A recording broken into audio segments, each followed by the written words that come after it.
चला आज नवरोबाला छानसं चॉकलेट देऊया. पण रोज गोड शिरा खाणाऱ्याला आता कोण चॉकलेट देणार? हाय, मी Vidya and welcome to third episode of लग्नानंतरचा व्हॅलेंटाईन वीक सिरीज.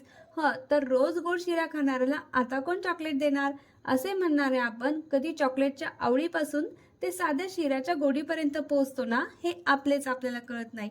आणि कसं असतं माहिती का, आपल्या हाताने बनवलेल्या शिऱ्याला जी चव येते ना, ती त्या रेडीमेड चॉकलेटमध्ये नाही बरं का.